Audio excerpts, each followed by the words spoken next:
અમેરિકાના ટેક્સાસ રાજ્યમાંથી ત્યાં વસતા લાખો પ્રવાસી ભારતીયો અને ખાસ કરીને કાયદેસર H-1B વિઝા પર રહેતા આપણા ગુજરાતી આઈટી પ્રોફેશનલ્સને ભારે આઘાત અને ચિંતામાં મૂકી દેનારા એક અત્યંત ચોંકાવનારા સમાચાર સામે આવ્યા છે. દોસ્તો, પ્રવાસીઓની સામાજિક સુરક્ષા પર બહુ મોટો પ્રશ્ન ઊભો થયો છે. અમેરિકાના ટેક્સાસ રાજ્યમાં આવેલા પ્રખ્યાત ફ્રિસ્કો શહેરમાં જ્યાં બહુ મોટી સંખ્યામાં આર્ટિક ક્ષેત્ર સાથે જોડાયેલા ભારતીયો વસવાટ કરે છે, ત્યાં એક ભવ્ય હિન્દુ હનુમાન મંદિરની પૃષ્ઠભૂમિ એટલે કે બેકગ્રાઉન્ડનો ઉપયોગ કરીને મેક અમેરિકા ગ્રેટ અગેન એટલે કે માગા ચળવળના અતિ પ્રખ્યાત પ્રભાવક અને રાઇટ વિંગ કોમેન્ટેટર એલિયા શેફરે એક સનસનાટી ભર્યો લાઈવ વિડીયો શૂટ કર્યો છે. આ વિડીયોમાં તેણે H-1B વિઝા ધારકોના અમેરિકાની ધરતી પર જન્મેલા બાળકોને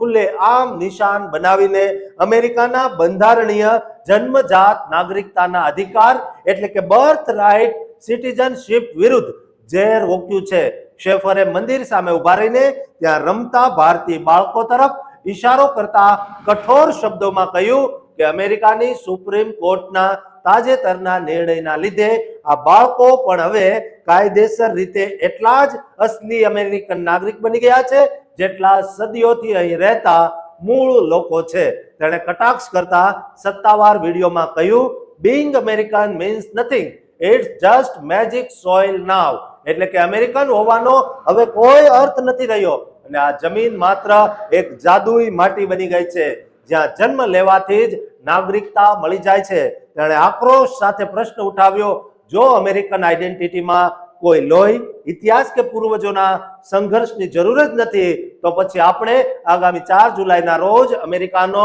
સ્વતંત્રતા દિવસ શેના માટે ઉજવીએ છીએ? તેણે વધુમાં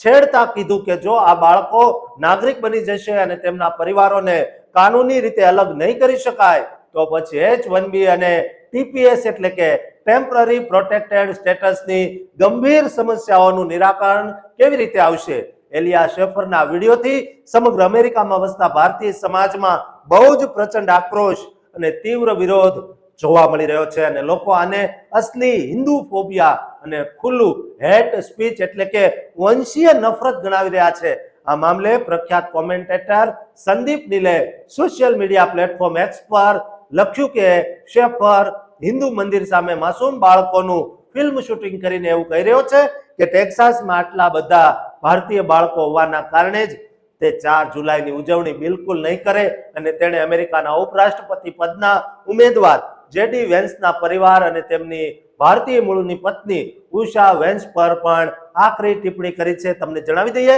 કે એલિયા શેફર અગાઉ પણ ફ્રિસ્કોમાં ભારતીય મૂળના ઉમેદવારોને ટાર્ગેટ કરવા અને ભારતના રાષ્ટ્રધ્વજ તિરંગાને ફાડવાની ઘટનાઓને સોશિયલ મીડિયા પર એમ્પ્લિફાય કરવા જેવી ભારત વિરોધી પ્રવૃત્તિઓ માટે કુખ્યાત છે.